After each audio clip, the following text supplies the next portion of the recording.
Bismillahirrahmanirrahim.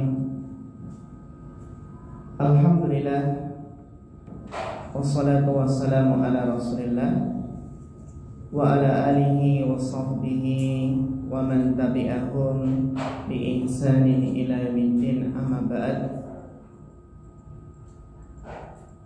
Yang kami hormati para ustadzah wal ummahat yang semoga senantiasa dirahmati Allah Subhanahu wa taala.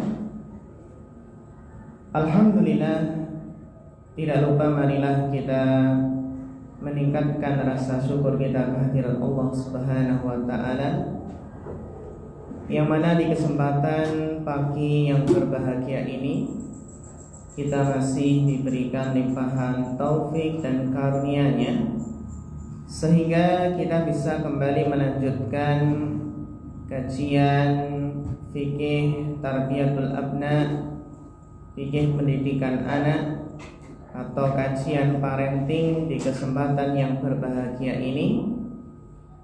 Kita memohon kepada Allah Subhanahu wa taala, semoga Allah memberikan kemudahan kepada kita semua dalam mengemban dan menunaikan tugas tarbiyah ini, tugas mendidik, yang itu tugas kita semua sebagai orang tua dan juga sebagai seorang murabbi,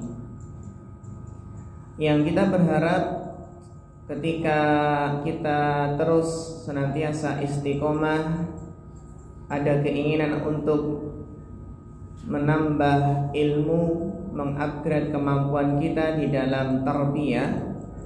Kita berharap semoga tarbiyah kita itu semakin sesuai dengan tarbiyah Islamiyah, tarbiyah Nabawiyah, sesuai dengan apa yang telah dicontohkan oleh Rasulullah Sallallahu Alaihi Wasallam. Karena tarbiyah yang sukses, yang berhasil itu adalah tarbiyah yang sesuai dengan syariat, sesuai dengan tarbiyah Islamiyah.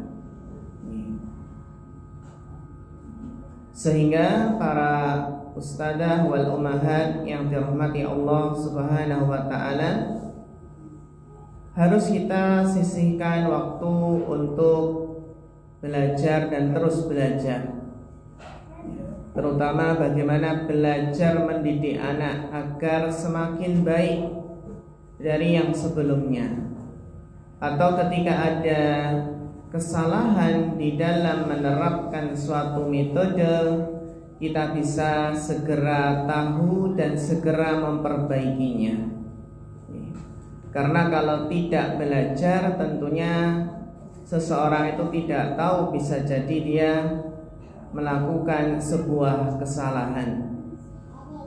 Ini yang perlu kita tanamkan dalam diri ini, bahwasanya hidup ini adalah untuk belajar, belajar dan terus belajar, menuntut ilmu yang merupakan kewajiban kita sampai akhir hayat kelak. Ustadzah wal ummahat yang dirahmati Allah, kita masih dalam pembahasan menanamkan akidah sejak dini. Yang pertemuan terakhir telah kita jelaskan bagaimana orang tua itu berusaha untuk menanamkan akidah sejak dini melalui nasihat, wejangan secara lisan, menggunakan bahasa-bahasa yang mudah, contoh-contoh yang mudah dipahami, dan memulai akidah itu dengan rukun iman, yang kemarin telah kita jelaskan bagaimana menanamkan rukun iman kepada anak, dari iman kepada Allah, kemudian iman kepada para malaikat. Jadi perlu kita tanamkan kepada putra-putri kita nih, untuk mengimani, mempercayai keberadaan malaikat meskipun fisik mereka tidak terlihat. Setelah itu kita jelaskan ciri-ciri fisik mereka, ciri-ciri fisik malaikat, mulai yang terciptakan dari cahaya, kemudian memiliki sayap yang jumlah yang satu dengan malaikat yang lain jumlah sayapnya tidak sama dan tidak terbatas. Demikian pula kita jelaskan di antara sifat malaikat adalah selalu taat patuh kepada Allah dan tidak pernah berbuat maksiat. Para malaikat selalu bertasbih siang dan malam, tak kenal lelah sedikit pun. Dan para malaikat pun memiliki nama-nama dan tugas. Kita jelaskan di antara nama-nama malaikat dan tugas-tugasnya. Dan yang terpenting di dalam menanamkan iman kepada para malaikat, yang penting adalah bagaimana menjelaskan buah dari keimanan terhadap para malaikat. Bagaimana anak itu semakin menyadari keagungan, kekuatan, kekuasaan Allah, sebab kebesaran sebuah ciptaan itu menunjukkan kemahabesaran penciptanya. Demikian pula buah imannya adalah ketika ada malaikat yang mencatat amal perbuatan, maka anak pun akan punya rasa muraqabah, merasa diawasi. Ada yang mencatat dari para malaikat.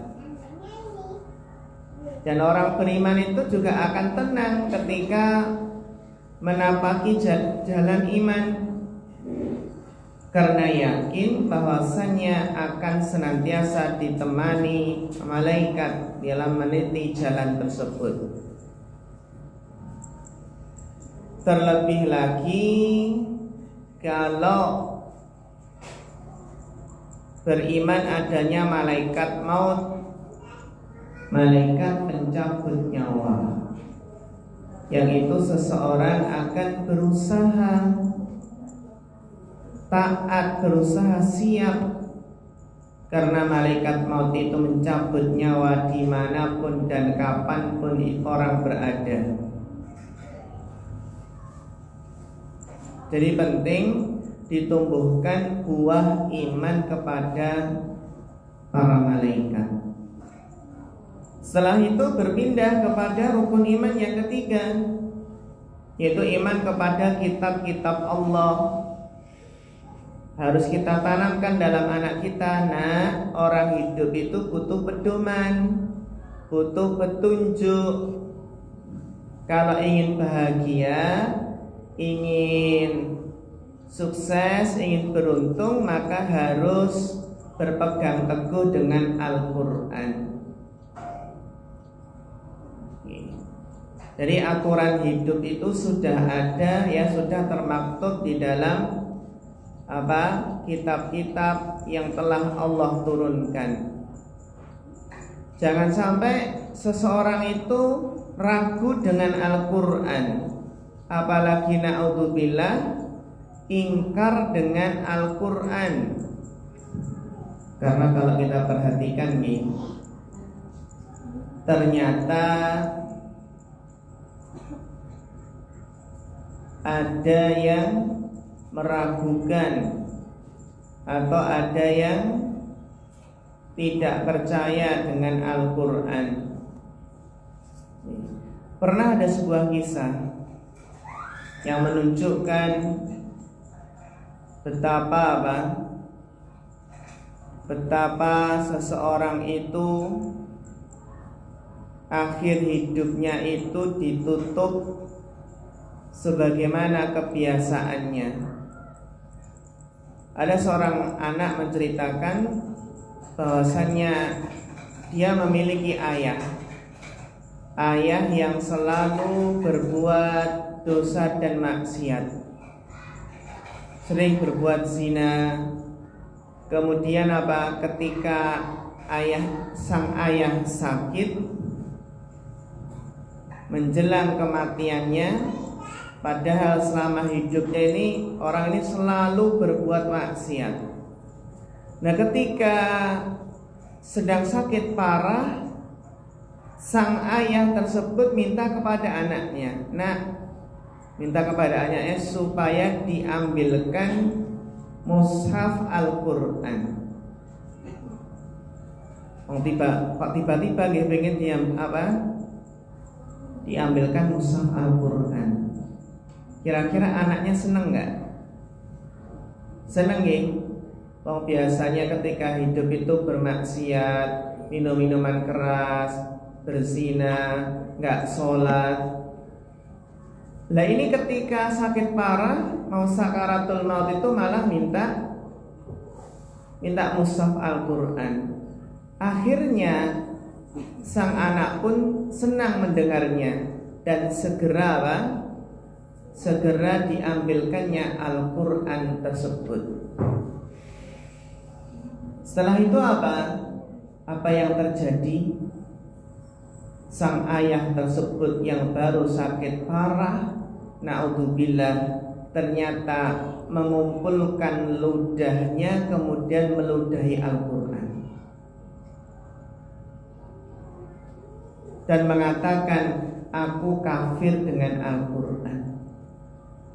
Akhirnya Al-Qur'annya terus dibuang, terus diambil oleh sang anak. Setelah itu, sehari kemudian sang ayah tersebut akhirnya mati, meninggal dunia. Sampai segitunya. Karena setan itu ketika manusia sedang sakaratul maut, setan itu mendatangi orang yang sedang sekarat dan berusaha menggodanya. Karena target utama setan adalah bagaimana orang itu bisa kafir, bisa musyrik. Itu target utamanya. Bahkan bisa jadi orang yang sedang sakaratul maut itu kedatangan setan dalam wujud kedua orang tuanya yang sudah meninggal dan mengatakan, kamu murtad saja, kamu pindah saja ke agama Nasrani, bapak ibu bahagia di surga. Sampai segitunya. Karena itu peluang setan yang terakhir, peluang setan terakhir untuk menyesatkan manusia. Kita lihat bagaimana kekafiran, kemaksiatan itu berdampak buruk bagi seseorang, terutama nanti ketika sakaratul maut. Sehingga para ustadzah wal ummahat, tinggal bagaimana kita tanamkan kecintaan kepada Al-Qur'an dalam diri anak. Bagaimana anak itu memuliakan Al-Qur'an. Kita ajari bagaimana bersikap dengan Al-Qur'an, bagaimana meletakkannya, bagaimana membawanya, bagaimana ketika membacanya. Yang di situ ada adab-adabnya. Karena sebagian anak-anak itu kurang paham.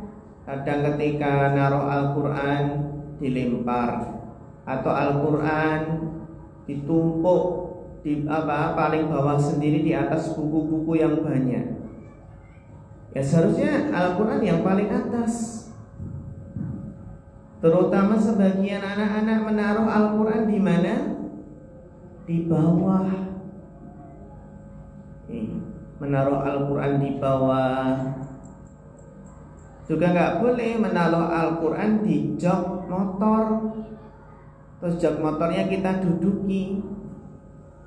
Sebagian orang mengatakan ini tuh mushaf, nggak apa-apa gimana?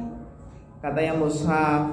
Sebagian orang liberal mengatakan bahkan Al-Qur'an mushaf itu ada yang diinjek, ada yang diduduki. Mengatakan hanya mushaf Al-Qur'an itu di sana. Ini syubhatnya mereka. Padahal seseorang itu kan ketika memegang Al-Quran saja disyariatkan untuk berwudu terlebih dahulu, bersuci.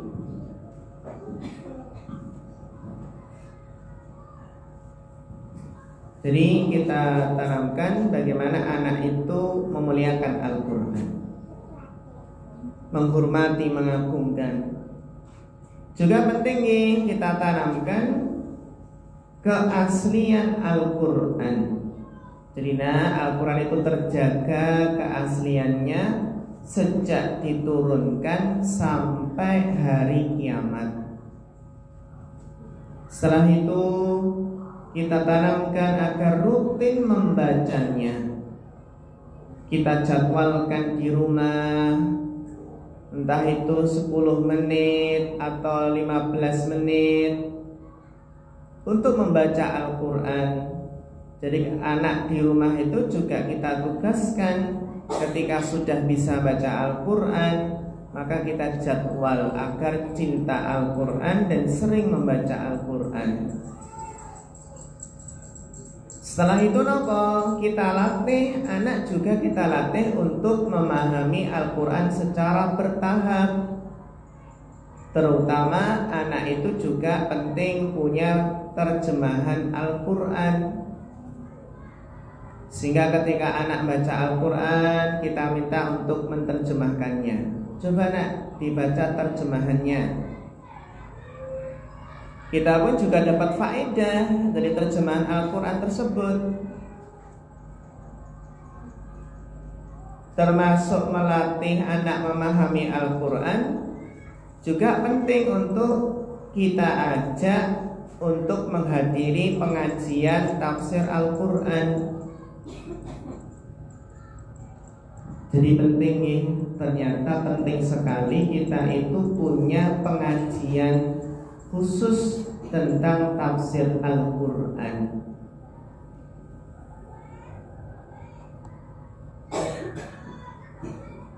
Kita juga penting sekali punya jadwal khusus untuk membaca terjemahan Al-Quran.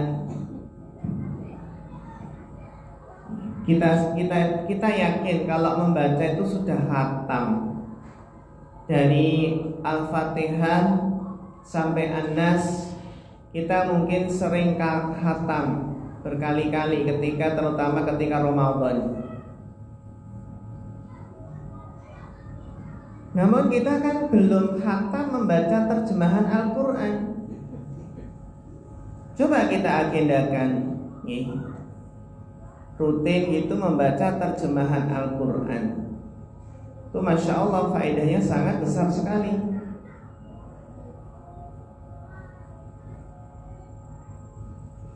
Nah, setelah melatih anak memahami Al-Quran, jangan lupa untuk melatih mengamalkan kandungan Al-Quran, menjadikan Al-Quran sebagai pedoman hidup. Yang ini perlu dilatih dalam keseharian anak.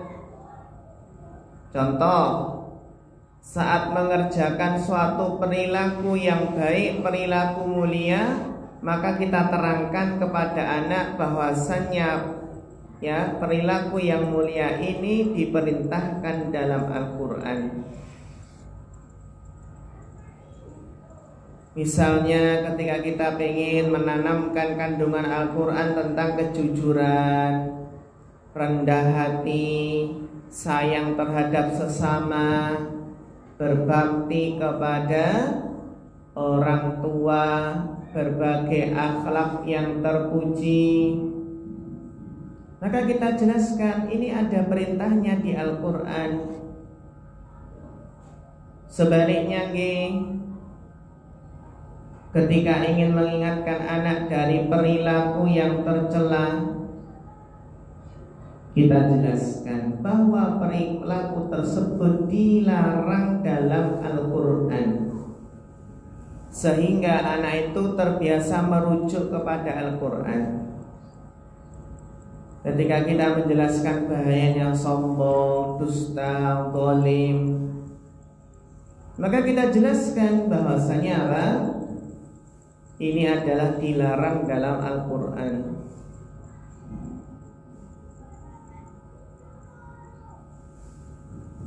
Sehingga anak perlu terlatih untuk selalu tertaut dengan Al-Quran. Bukan hanya teori belaka, namun dalam praktek nyata keseharian. Penting ya Ustazah, kita tanamkan kepada anak kita bahwasannya Allah Ta'ala ketika menggariskan berbagai aturan tersebut, berbagai aturan yang ada dalam Al-Quran, itu bukanlah untuk mengekang, bukan untuk menyusahkan seseorang.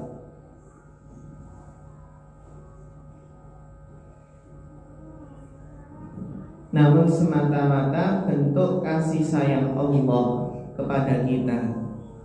Allah menginginkan kebaikan untuk kita di dunia dan di akhirat. Nah, setelah kita tanamkan rukun iman kepada kitab-kitab Allah, ya, Taurat,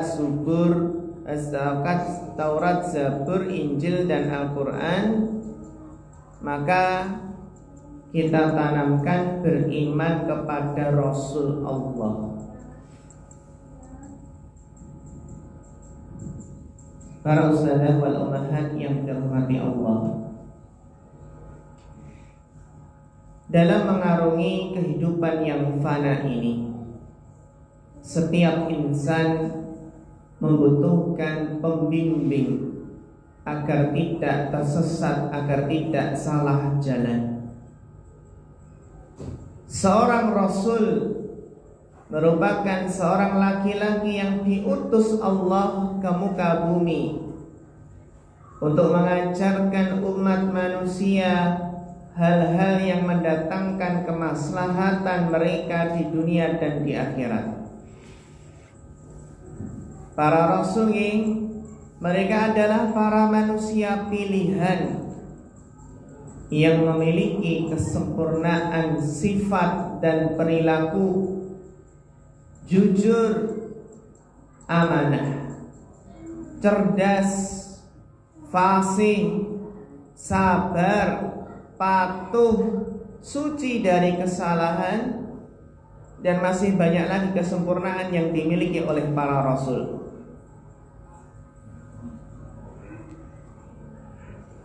Nah, berbagai kesempurnaan tersebut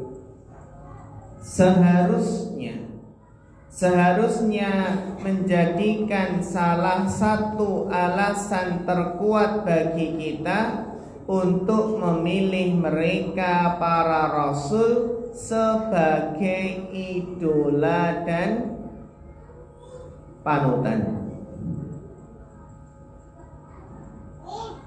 Jadi kita latih anak itu bagaimana idolanya itu para nabi dan rasul. Bukan idolanya pemain bola yang kafir.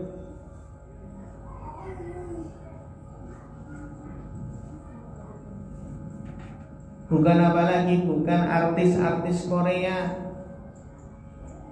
ya. Yang cowok suka pemain bola yang kafir, yang cewek suka apa? Artis Korea. Demam Korea, yang itu suatu fenomena yang sangat disayangkan sekali. Bahkan di pondok-pondok sunnah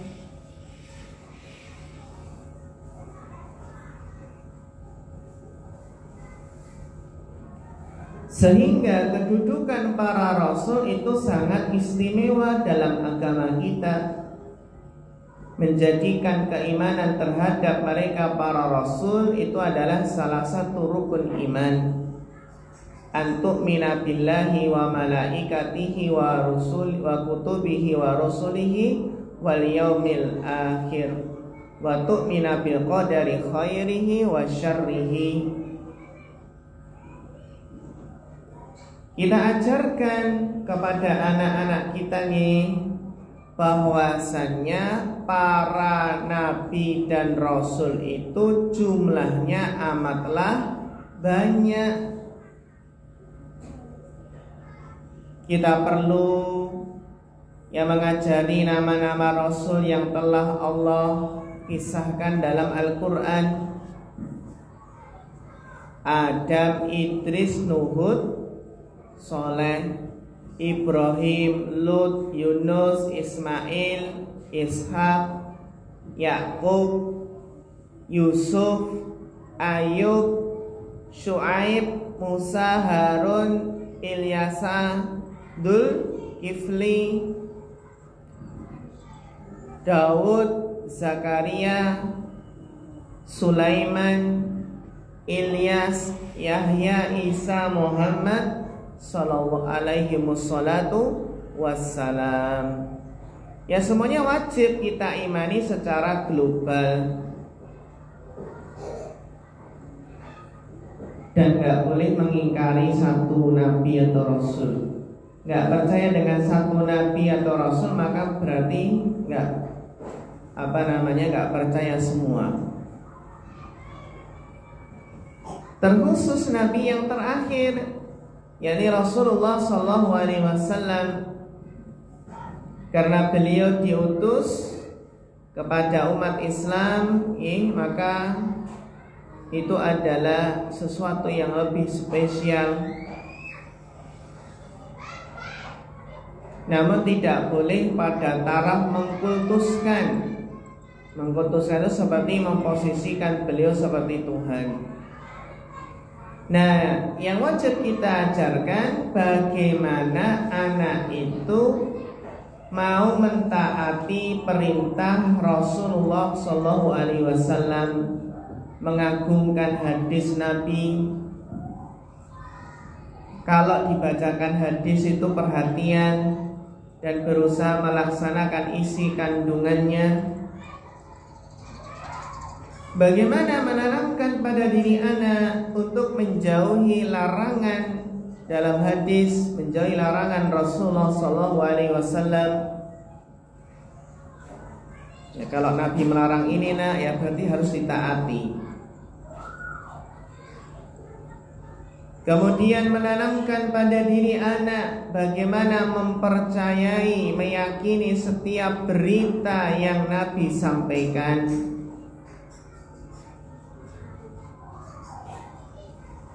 Contohnya ketika ada lalat masuk ke gelas, maka Nabi menjelaskan bahwasannya ada dua sayap lalat, yang satu mengandung penyakit, yang satunya mengandung obat.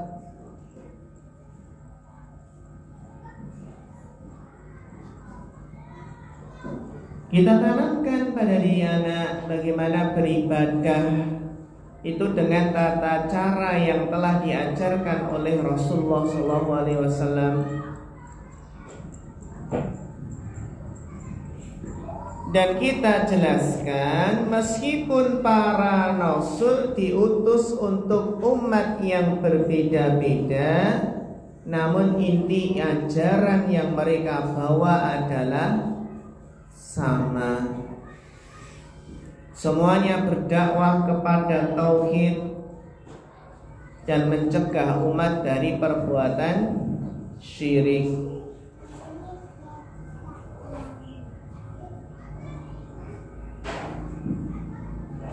Kita jelaskan juga para ummahat.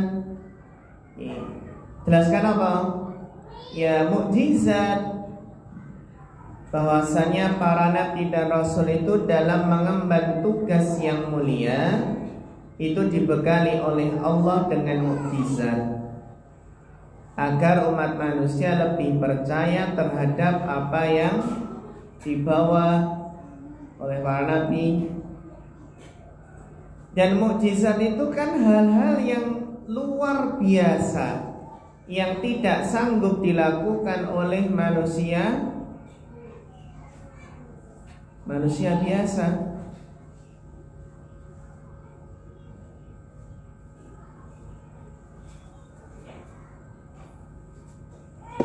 Yang mana mukjizat ini kan untuk membuktikan kebenaran para rasul, tapi justru orang kafir ketika tahu mukjizat malah mereka mengingkarinya. Dan jelaskan apa mukjizatnya Nabi Musa. Ada ada tongkat yang berubah jadi ular yang bisa membelah laut.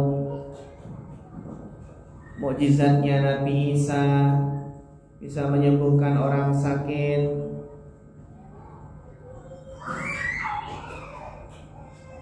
Mukjizatnya Rasulullah SAW, Al-Quran. Nah, setelah kita tanamkan iman kepada Rasul, lalu masuk rukun iman yang kelima. Apa itu? Iman kepada hari akhir. Kita tanamkan pada diri anak. Nah, kita itu hidup di dunia tidak selamanya, nak.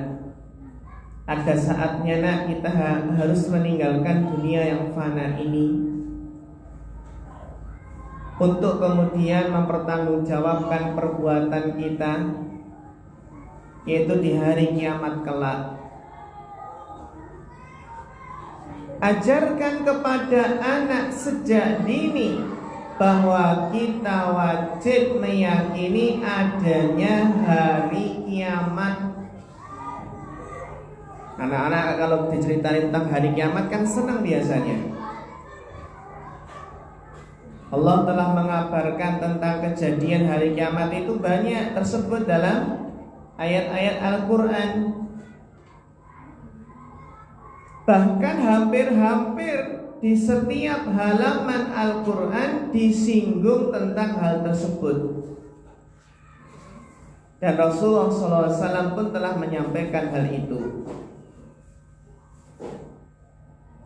Kita jelaskan, nah, nanti kalau manusia sudah meninggal lalu dimasukkan ke liang kubur, maka satu-satunya yang menemani kita di alam kubur itu ya amal soleh kita, nah. Bahkan gini Ustadzah wal umahat, dari sini kita bisa mengingatkan anak-anak saat berebut mainan. Nah ini, bagaimana Ustadz ketika anak-anak itu, kakak dan adiknya itu sering berebut mainan kalau di rumah. Maka kita jelaskan apa? Nah, mainan tersebut itu nantinya gak dibawa masuk ke kuburan loh. Tapi yang menemani kita itu adalah apa, nak? Akhlak yang baik, akhlak yang terpuji, suka berbagi, suka gantian.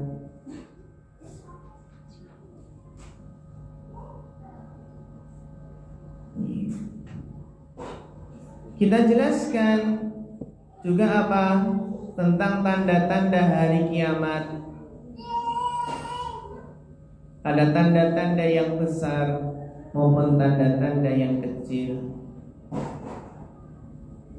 Kita jelaskan, nah, di antara tanda-tanda kecil dekatnya hari kiamat itu adalah kasratul qital, banyaknya pembunuhan, dan hampir setiap hari itu ada berita pembunuhan. Di antara tanda dekatnya hari kiamat adalah banyaknya gempa bumi, tersebarnya zina, dan tersebarnya riba.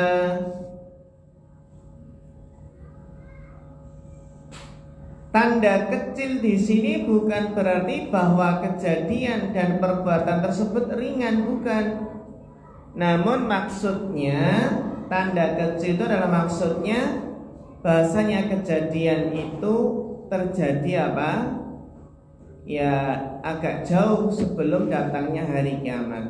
Kalau tanda-tanda besar itu kan memang benar-benar sudah dekat, kan gitu. Sehingga kalau tanda-tanda besar dekatnya hari kiamat, ya sudah menjelang tibanya hari kiamat, anak-anak yang kalau sudah bisa nalar diajak berpikir itu kan senang kalau diajari tentang Dajjal.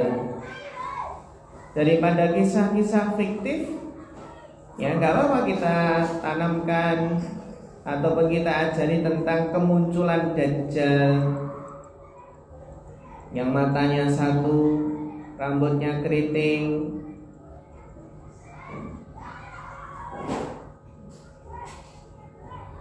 turunnya Nabi Isa alaihissalam. Nah, matahari ini kan terbitnya dari timur ya. Nanti kalau sudah dekat hari kiamat itu terbitnya dari barat loh.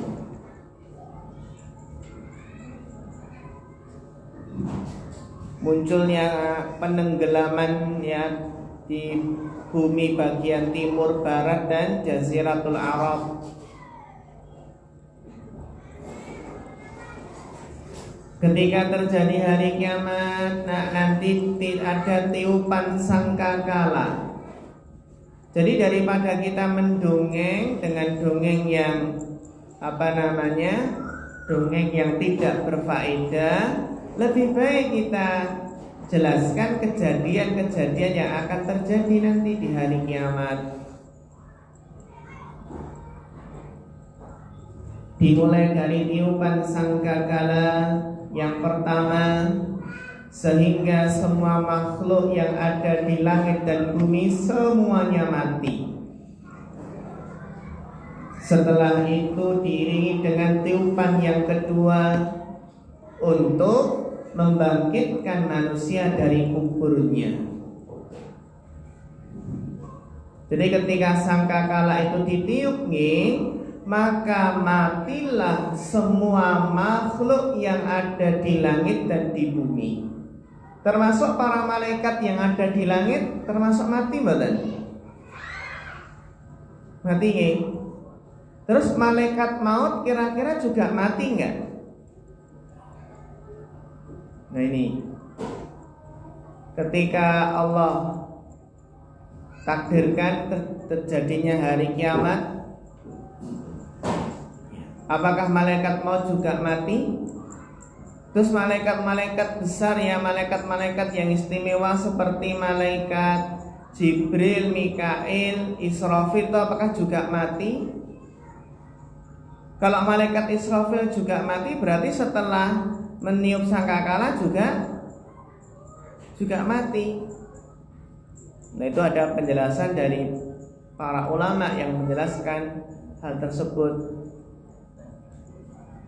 Ketika malaikat Israfil meniup yang pertama tiupan, semua makhluk itu mati.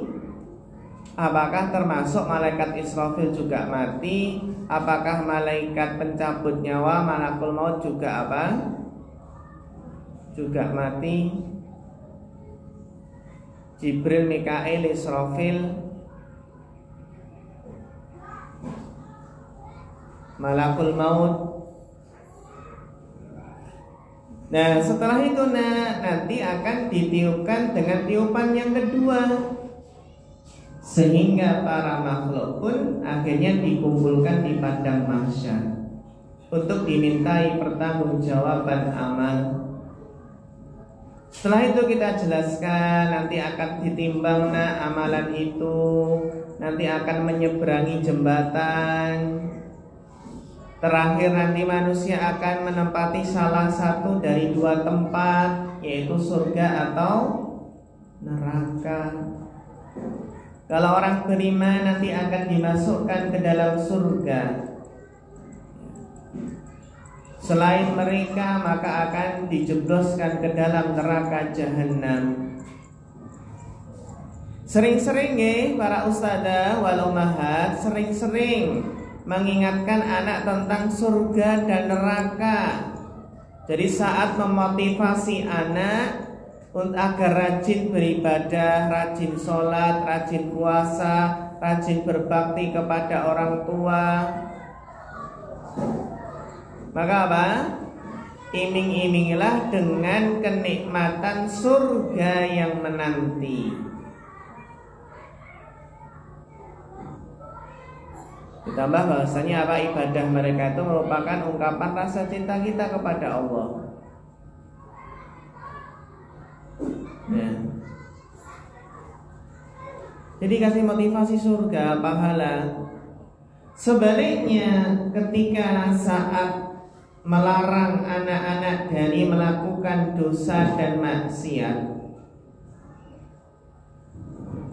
maka kita ingatkan bahasanya di sana ada hukuman Allah,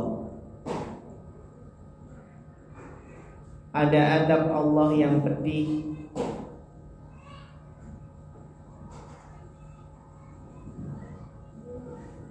Sehingga mereka apa? Ketika terbiasa melakukan atau meninggalkan sesuatu, ya ketika meninggalkan sesuatu ya harus karena Allah.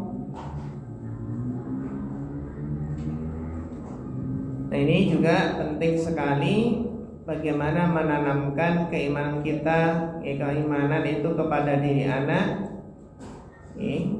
terutama iman kepada hari akhir. Itu adalah sebuah motivasi penggerak al-iman bil yaumil akhir. Setelah itu rukun iman yang ke-6. Jadi kita para ummahat harus bijak dalam mengajarkan iman kepada takdir yang simpel-simpel saja, yang mudah dipahami. Bagaimana cara menanamkan pada diri anak beriman kepada qada wal qadar.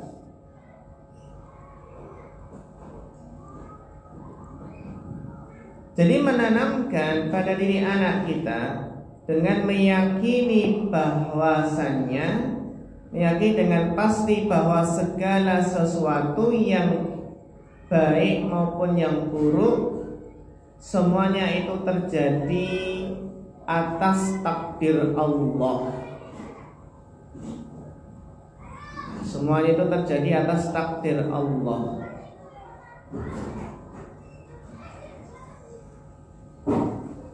Nah, kita tanamkan bagaimana tingkatan iman kepada takdir. Kan beriman kepada takdir itu ada empat perkara, 4 tingkatan.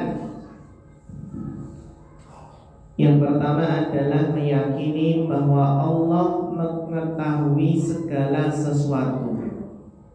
Ini penting. Meyakini bahwa Allah mengetahui segala sesuatu, baik secara global maupun rinci. Allah mengetahui segala sesuatu baik secara global maupun rinci.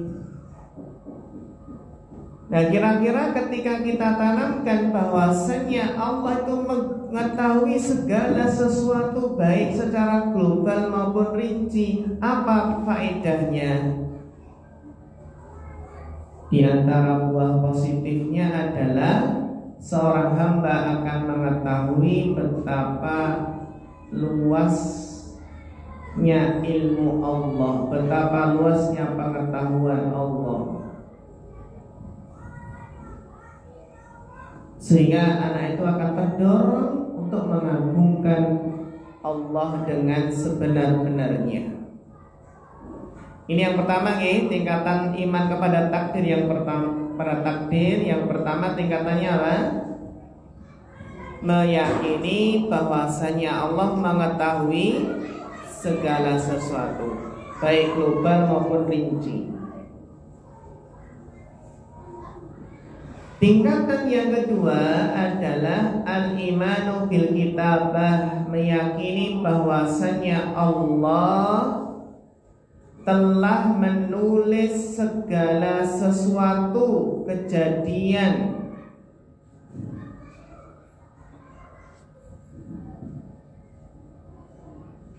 ya Allah menulis segala sesuatu sebelum terjadi.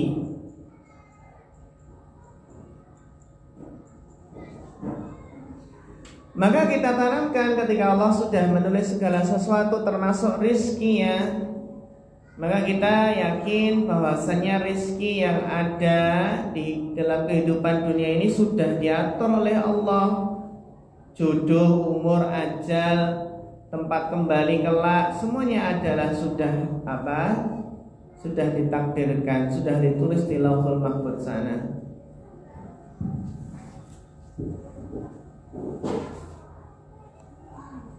Ini tingkatan yang kedua, Alkitabah.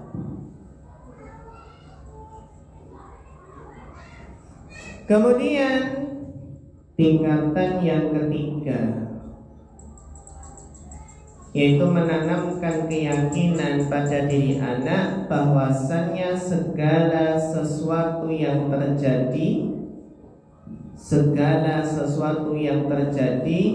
itu adalah atas kehendak dan kekuasaan Allah.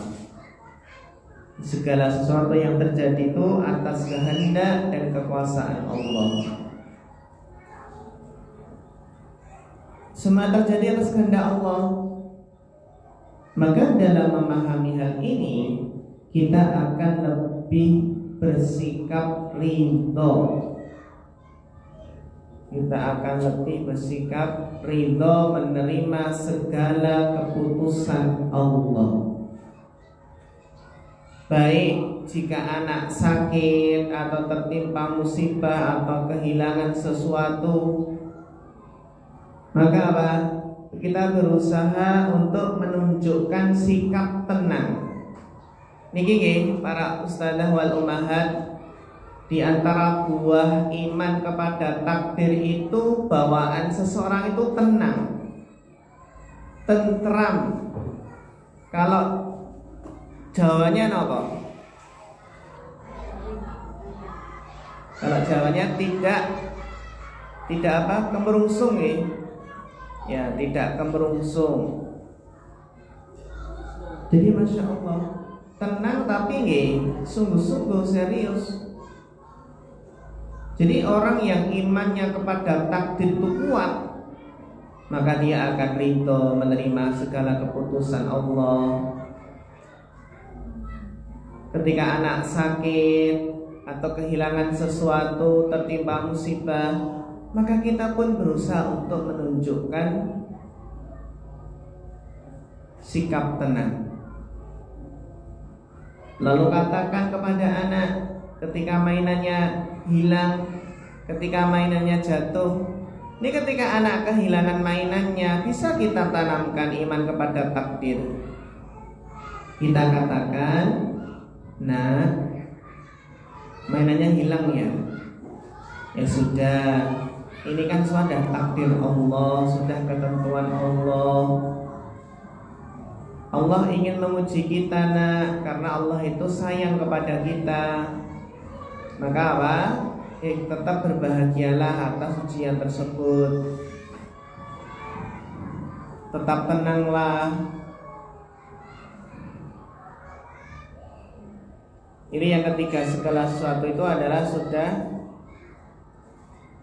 ditulis oleh Allah atau terjadi atas kehendak Allah.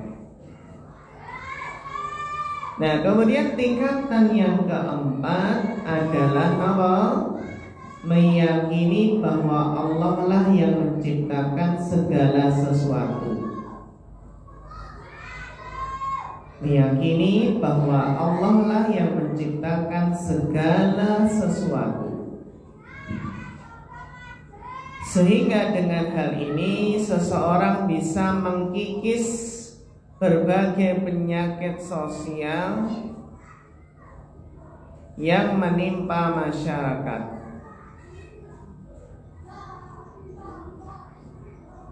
Dan meminimalisir penyakit kedengkian di antara manusia.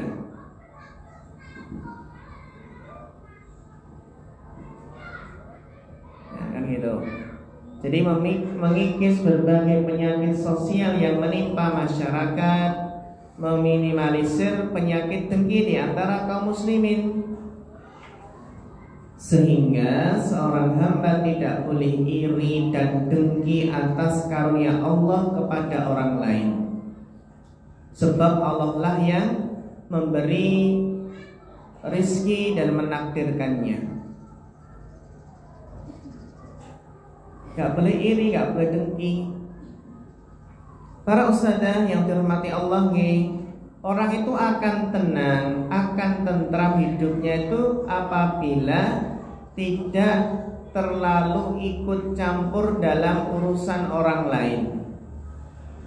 Jangan urusin orang lain. Bukan berarti ini gak peduli ya. Tapi apa? Tidak terlalu, maksudnya apa? Perhatian, memperhatikan keadaan orang lain.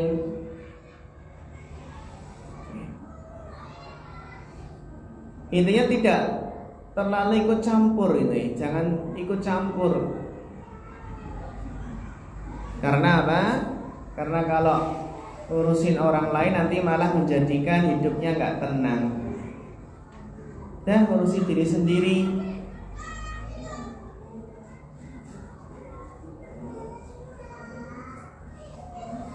Nah, sehingga apa? Dengan tidak terlalu melihat ya, tidak terlalu mengurusi orang lain, maka harapannya nggak dengki, nggak iri hati.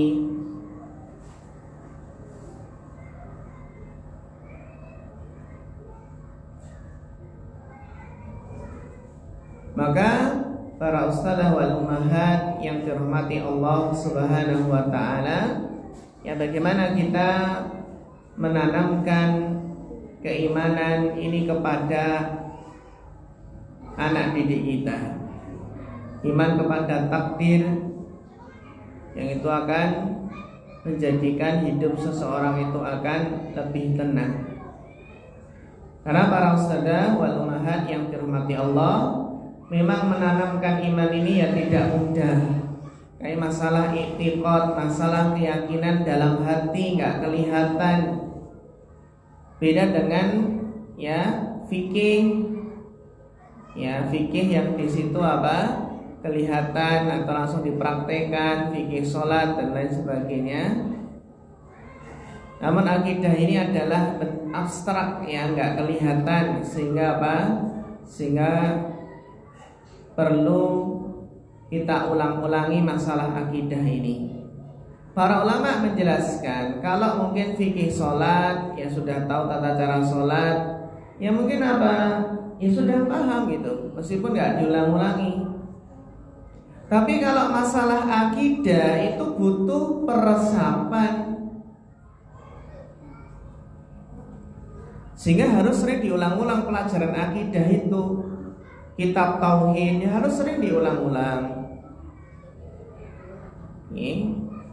Usul salasah itu para masyaikh kibar, syekh besar di mana di Arab Saudi itu ketika ngajarin para doktor, para yang sudah magister itu yang dibahas ya usul salasah, masya Allah.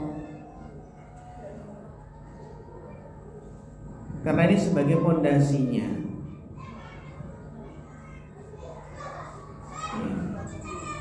Sehingga kita juga berlatih, di samping kita juga berlatih ya, menguatkan keimanan kita. Ya, kalau kita ingin anak kita itu kuat imannya, ya kita harus berusaha kuat imannya juga. Faqidu syai' la yu'ti. Nah, tinggal kita berlatih bagaimana menanamkan rukun iman ini, iman kepada Allah, pada malaikat, kemudian kitab-kitab, para rasul, hari akhir dan takdir. Nah, kita pun kan juga perlu memperkuatkan keimanan ini. Perlu apa? Kita juga memperkuat rukun iman ini. Nah, ketika rukun iman sudah selesai, nah nanti baru pindah kemana? Bisa mungkin melangkah pada pembahasan rukun Islam. Nanti rukun Islam. dari syahadat, sholat, zakat, Ramadan, puasa Ramadan dan haji. Demikian mungkin para ustadzah wal ummahat yang kita bahas di kesempatan pagi hari ini, yang intinya masih melanjutkan bagaimana tips menanamkan, menguatkan keimanan anak itu kepada rukun-rukun iman tadi. Dan ini butuh latihan bersama, karena kita pun juga butuh untuk menguatkannya. Demikian mungkin para ustadzah wal ummahat, barangkali ada yang perlu didiskusikan, dan yang lainnya monggo kita persilahkan.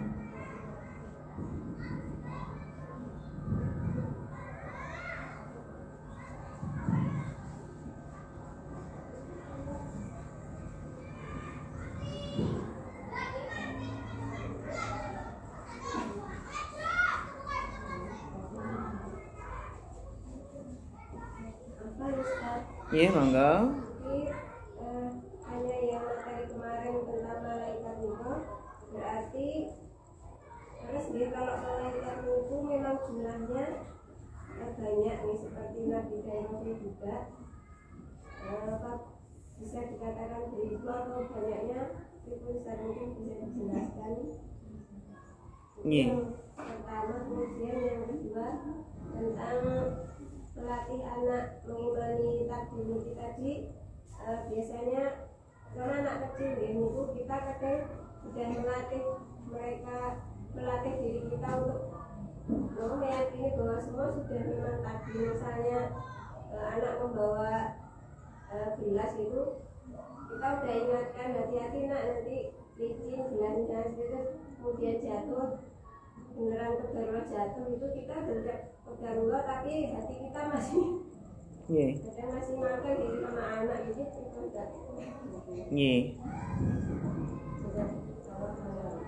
Masya Allah, pertanyaan yang sangat bagus sekali, sangat penting, berkaitan dengan iman kepada malaikat, tentang jumlah malaikat. Betul sekali. Jadi wa ma ya'lamu junuda rabbika illahu, dan tidak ada yang tahu jumlah tentara-tentara Allah, jumlah para malaikat tuh nggak ada yang tahu kecuali Allah.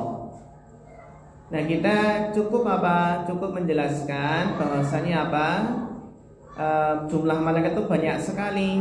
Bahkan di langit itu tidak ada tempat di langit sejengkal gitu.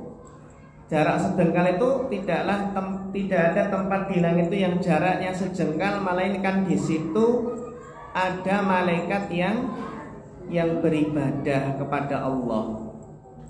Masya Allah. Padahal langit ini kan luas sekali, tapi padat dengan jumlah malaikat yang banyak sekali. Jadi kita tanamkan bagaimana dalam diri anak itu muncul rasa mengagungkan Allah, dengan dengan menggambarkan bahasanya jumlah malaikat itu sangat banyak sekali. Ya. Termasuk Termasuk Baitul Ma'mur. Baitul Ma'mur itu kan Baitul Ma'mur itu kan di sana di langit ketujuh. Ketika sudah setiap hari kan masuk berapa?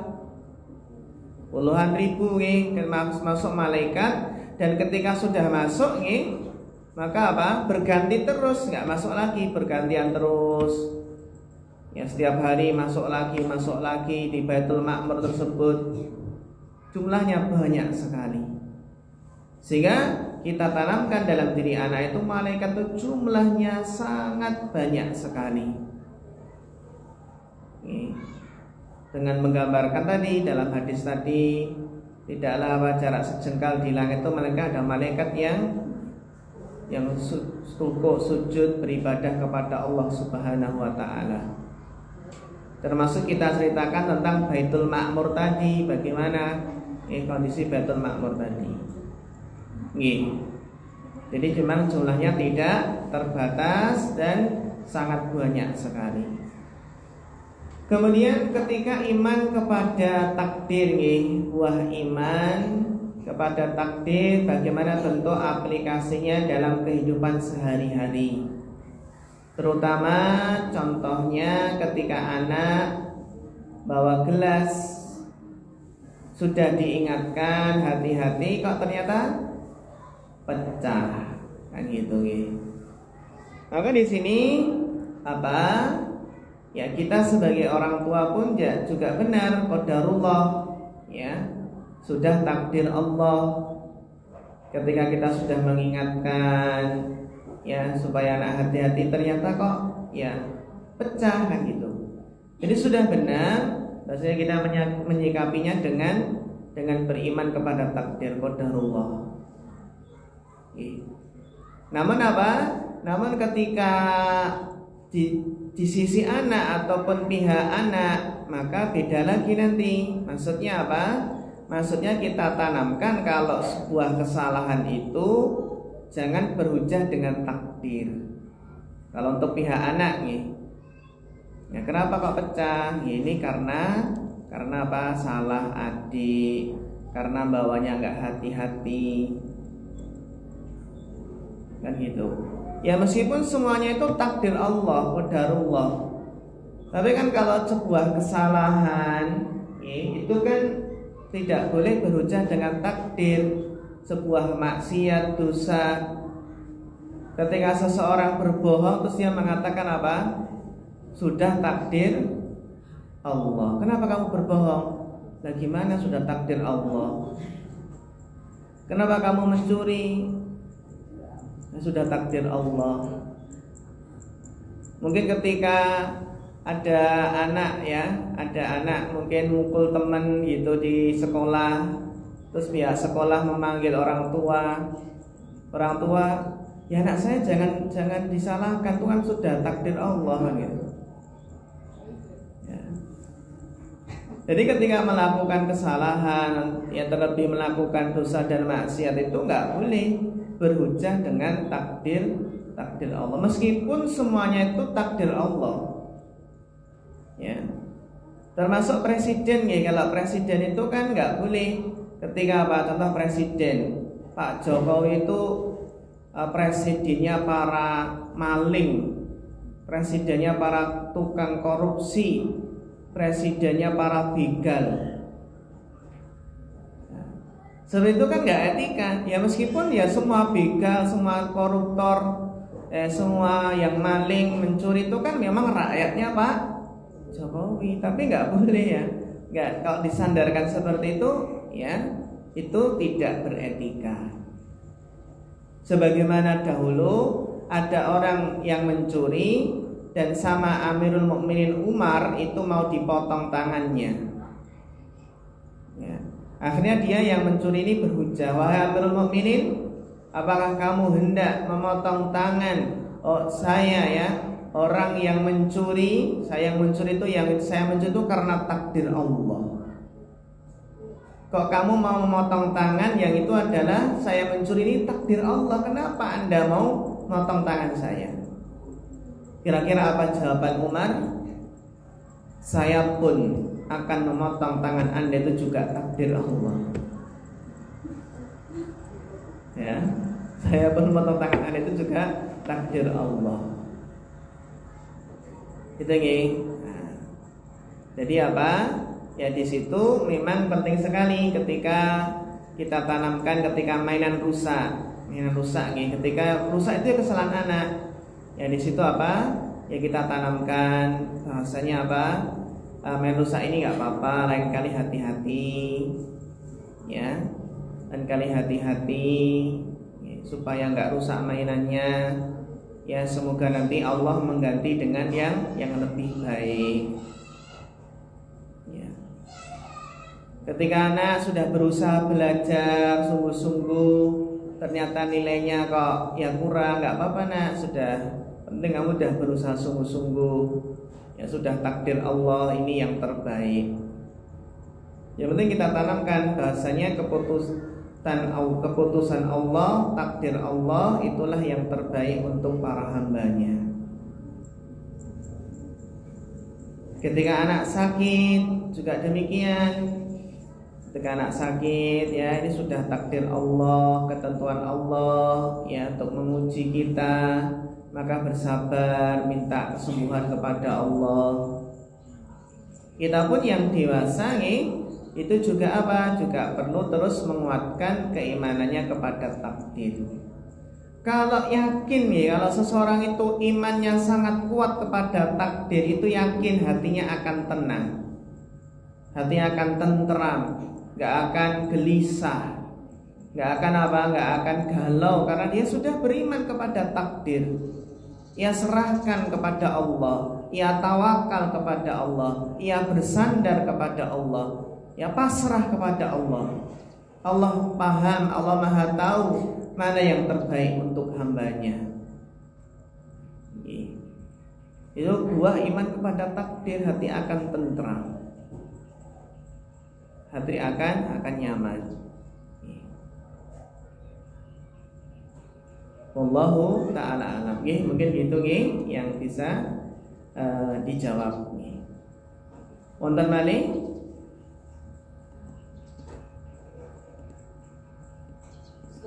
Tadi yang malaikat yang pas tiupan trompet yang pertama itu kan semangat kok mati semua. Bagaimana dengan yang tadi Ustaz, yang malaikat maut sama malaikat Israfil tadi, kita penasaran. Oke. Iya. Ada beberapa riwayatnya yang menjelaskan tentang apa malaikat Israfil. Ya, malaikat Israfil ada beberapa pendapat yang nanti juga apa termasuk kan wama dijelaskan bahwa ya rabbuka dzul jalali wal wajhu rabbika dzil jalali wal ikram. Jadi memang semuanya itu meninggal kecuali Allah.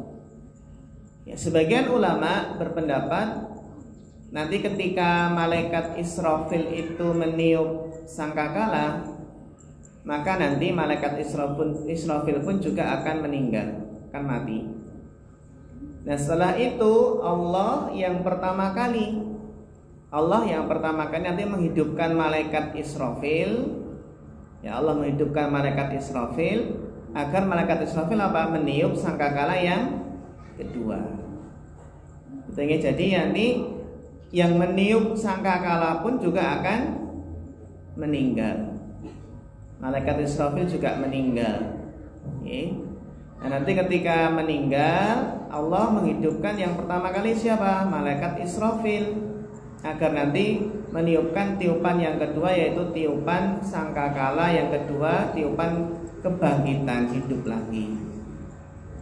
Adapun malaikat maut juga sama. Malaikat maut ya berarti apa? Berarti yang terakhir sekali wafat ya, terakhir sekali mati ya. Dan nanti malaikat maut, para ulama menjelaskan nanti mencabut nyawanya sendiri. Mencabut apa? Nyawanya sendiri. Ya, jadi kita nggak tahu caranya bagaimana ya. Yang penting nanti malaikat maut pun juga mati. Sebagian ayat menjelaskan nanti malaikat maut apa? Mencabut nyawanya sendiri. Jadi memang ada sebagian pendapat mengatakan semuanya akan mati kecuali Allah. Namun ada juga yang menjelaskan sebagian pendapat ada malaikat-malaikat tertentu yang nggak mati itu, seperti Jibril, Mikail, dan malaikat-malaikat yang Israfil tadi. Memang ada pendapat yang seperti itu. Jadi intinya apa? Malaikat Israfil tadi sebagian ulama berpendapat juga akan meninggal, dan nanti yang Allah bangkitkan pertama kali ya malaikat Israfil untuk meniup sangkakala tiupan yang kedua, tiupan kebangkitan. Terus berarti yang terakhir kalau malaikat maut berarti yang terakhir meninggal ya. Malaikat maut yang nanti mencabut nyawanya sendiri. Wallahu ta'ala a'lam bishawab.